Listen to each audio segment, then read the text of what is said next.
Yo, what's going on with y'all? It's your boy NeoXO coming back at y'all with a Black Clover review. Today we're gonna be talking about Black Clover chapter 305. If you're not already subscribed, make sure to subscribe now. This chapter right here, I feel like it gives Langers some well-deserved character development. Like this chapter right here really paints a picture of Langers that we haven't seen before. Like we see his inner thoughts and we see how he really feels about Yuno. And I feel like this definitely was foreshadowed, especially like if you watch the anime. I know not everybody watches the Black Clover anime, but they did have an episode where Langers and Yuno went up against each other, and then Langers after that he kind of shot out, you know what I'm saying? And then, it kind of led to the events of what's happening now. Like the anime does connect, but not talking too much about the anime because, what ends up happening is Langers does acknowledge that Yuno is stronger, because this has been a debate for a while.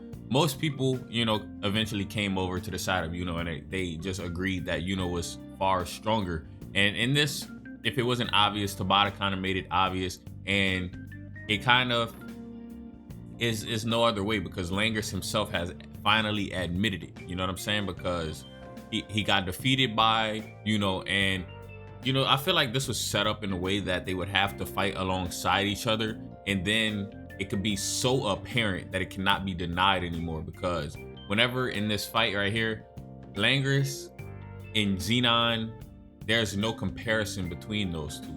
However, Yuno and Xenon, you can compare them in strength because Yuno is actually able to damage Xenon.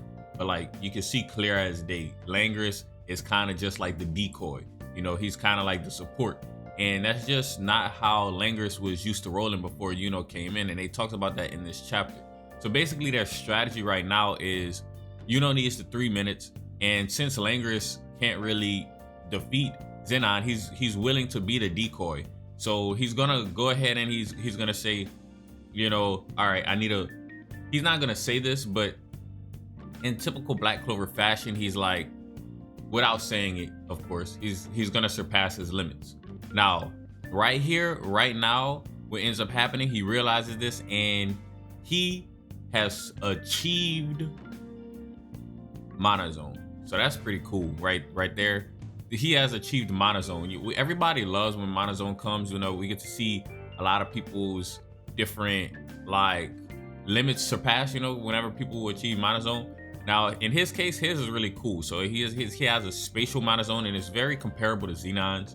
Like Xenon's is just far like huger. You know what I'm saying? But I imagine that Langers can develop his to be bigger in the future.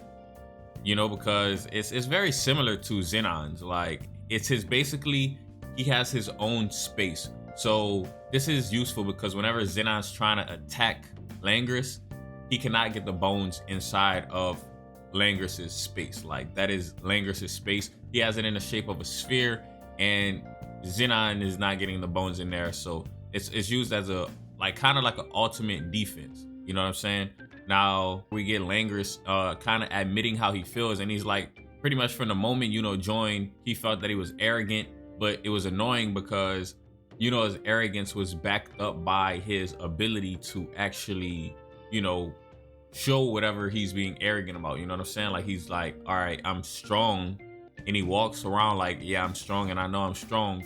But the thing is, he actually is strong, so he can do that. And that right there kind of annoyed Langers, but like Langers is admitting that it annoyed him because he was very similar, and it seems like it's just a superior to him, so he can no longer walk around like he was the strongest whenever there's somebody who's stronger than him.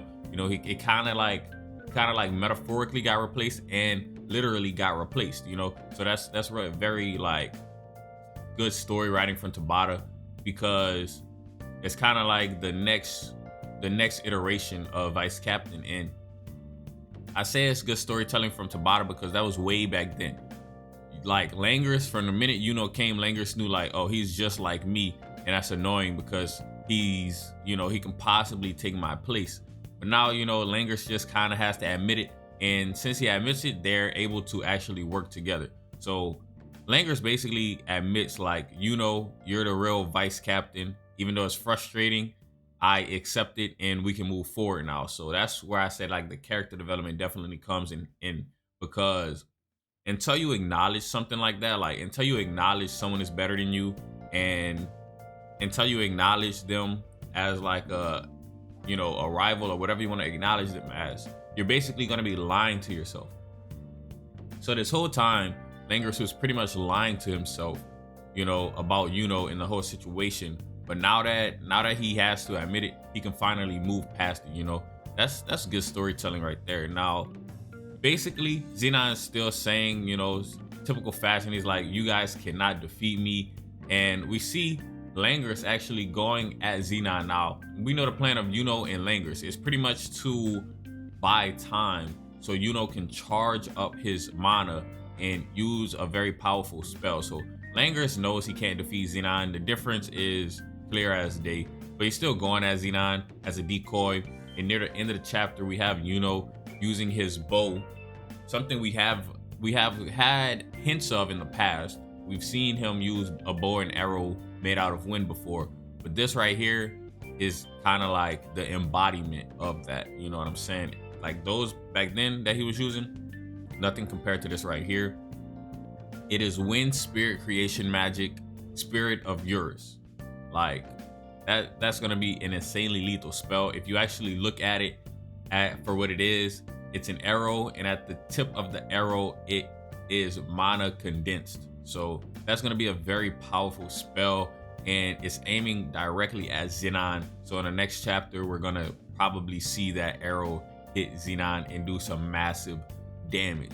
You know, probably, I don't know. I want to say this is Yuno's moment right here, whenever he uses this attack, because this looks like an attack that kind of like similar to Noel's Sea Dragon's Roar. You know, it's one of those just attacks that you just know. So hopefully you guys enjoyed this video, and if you did, please leave it a thumbs up, comment, and subscribe. As always, it's been your boy NeoXO, and I'm out.